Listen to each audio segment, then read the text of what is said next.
Karena penyembuhan bukan satu langkah. Penyembuhan adalah perjalanan. Halo, selamat ketemu lagi di Tak Lagi Takut bersama saya Mariana Amiruddin. Dan sekarang kita akan bicara melanjutkan dari part sebelumnya, yaitu part 2 tentang proses penyembuhan dari sadar, merasakan hingga melepaskan. Banyak orang ingin sembuh, tapi tidak tahu harus mulai dari mana. Ada yang bertanya, kenapa hatiku tetap sakit padahal aku sudah memaafkan? Kenapa ya pola hidupku tidak berubah meski aku sudah berdoa? Kenapa aku masih takut padahal aku sudah dewasa? Jawabannya sesederhana tapi jujur, karena penyembuhan bukan satu langkah. Penyembuhan adalah perjalanan. Hari ini aku ingin mengajakmu memahami tentang proses itu dengan cara yang manusiawi, pelan, dan penuh kasih. Pertama adalah sadar.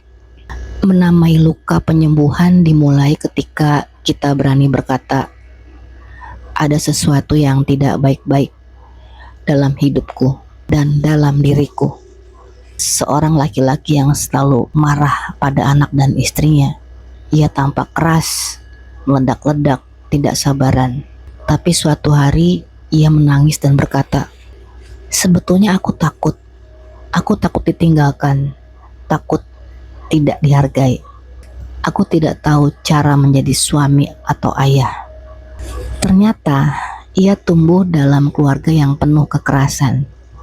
Tidak ada pelukan, tidak ada kasih sayang. Dan tanpa sadar, ia mengulanginya. Kesadaran itu bukan akhir. Itulah awal dari pulang.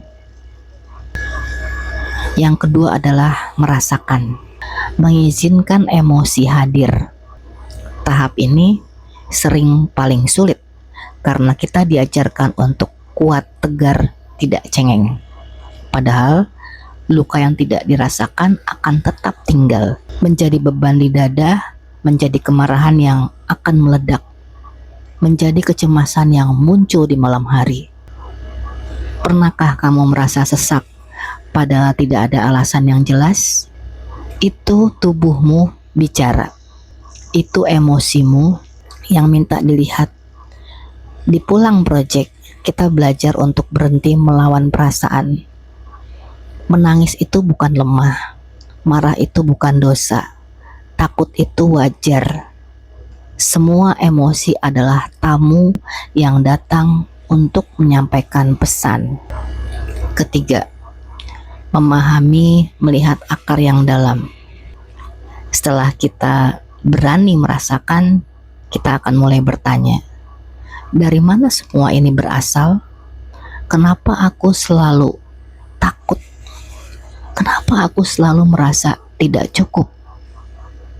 Di tahap ini kita mulai melihat pola masa kecil, dinamika keluarga, pengalaman trauma, dan cara kita dilatih untuk bertahan hidup. Ada yang bertahan dengan menyenangkan semua orang, ada yang bertahan dengan menutup hati, atau ada yang bertahan dengan menjadi kuat dan mandiri. Tapi kesepian. Memahami akar bukan untuk menyalahkan, tetapi untuk membebaskan diri dari pola lama.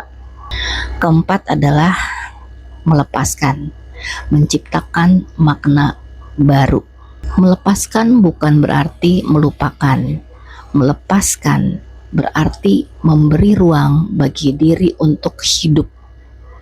Melepaskan adalah saat kita berkata, aku tidak mau dikuasai luka ini lagi.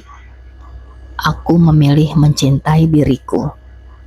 Aku berhak bahagia. Dan dari sini lahirlah transformasi. Sekarang soal metode Pulang Project. Di Pulang Project, proses ini akan jalani dengan cara yang lembut dan sadar. Bukan hanya bicara, tapi juga mengalami. Refleksi diri yang mendalam. Dialog jujur, dengan hati kita, spiritualitas dan keheningan. Penulisan naratif atau menulis kisah hidup kita, seni dan ekspresi tubuh, ruang aman bersama komunitas yang memahami penyembuhan bukan soal cepat atau lambat, bukan soal kapan selesai, tapi soal apakah aku semakin dekat pada diriku yang sejati. Kalau hari ini kamu merasa proses ini berat, ingat, kamu tidak harus sembuh dalam sehari.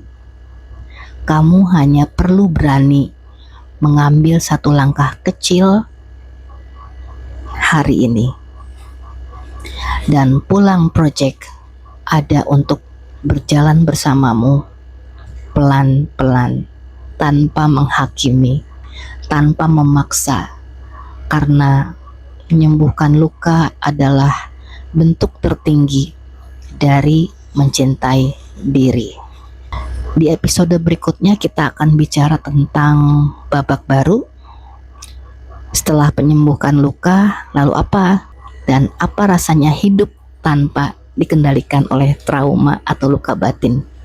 Apa artinya pemberdayaan diri yang sejati?